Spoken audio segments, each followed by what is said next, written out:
Good morning guys. Welcome sa Car Troubleshooting channel. At nung nakaraan ay may na-trouble ako na isang sasakyan na engine won't start at hindi ko na videohan. Pero ang cause ay dahil sa spark plug ay over lifespan na, kaya lahat ay napundi ang lahat ng spark plug niya. Ano yung unang ginawa ko? Tingnan natin yung common na gagawin kapag engine won't start doon sa gasoline engine na mga sasakyan. Tingnan natin itong Mitsubishi.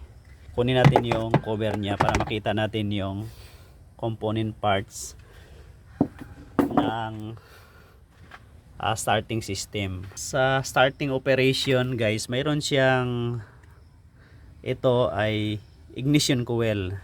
Sa mga 4 cylinder, mayroon siyang 4 na ignition coil. 1, 2, 3, 4. At dito sa ilalim ng ignition coil guys, mayroon siyang spark plug.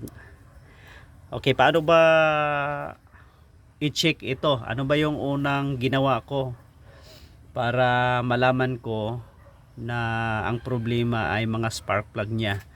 Tinanggal ko yung socket, pagkatapos ay yung 10mm na bolt, binunot ko yan. Lahat yan guys ay tinanggal ko lahat yan. Nang natanggal ko siya, isinauli ko rin sa socket muna lahat. Pagkatapos tinanggal ko yung 4 na spark plug para malaman ko kung ano yung problema. Nang matanggal ko na ang 4 na spark plug, isinauli ko siya doon sa ignition coil. Yung 4 na yon na spark plug ay inilagay ko rin sa kanya-kanyang ignition coil. At pagkatapos ay sinabi ko doon sa may-ari na paki-start para makita ko kung mayroon siyang spark. Ang tawag doon guys ay spark test. Doon natin malalaman kung mayroon siyang spark test o wala, kung ano yung naging problema. At nakita ko na yung spark plug ay walang spark lahat. Ngayon, para ma-kompleto ko yung troubleshoot, ang ginawa ko, kinuha ko yung 4 na spark plug doon sa ignition coil niya. At yung ignition coil ay pinasukan ko ng flats na screw. Tiyakin natin na naka-insulate yung hahawakan natin na flat screwdriver o kaya ay Phillips screw. Doon tayo hawak sa dulo ng Phillips screw, yung naka-insulate guys, dahil malakas yung lumalabas niya na current doon during spark.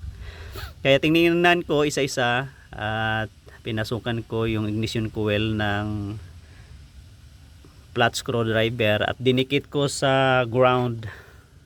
At doon nakita ko na kumpleto lahat yung kanyang spark test. Kanalitan namin yung spark plug. Pagkatapos ay sinabi ko sa owner na start niya at yun, nag-start yung engine. Kaya yun ang common na problema guys sa mga gasoline engine. Yung spark plug ay over na siya sa lifespan. Kailangan na talaga siyang palitan. Ngayon, paano kung buo yung spark plug? Mayroon din na kumpletong spark during sa test natin. Nagkaroon tayo ng spark test at kumpleto din siya. Ano yung posibleng dahilan kung bakit hindi umandar ang isang gasoline engine? Sa susunod na video guys ay tatalakayin naman natin ang portion na yon. At pansamantala dito ko puputulin yung ating mga video. Maraming salamat at pakisubscribe ninyo yung aking maliit na channel para i-share ko sa inyo ang aking na troubleshoot na mga iba't ibang problema ng mga sasakyan. Maraming salamat po at ingat po kayo palagi.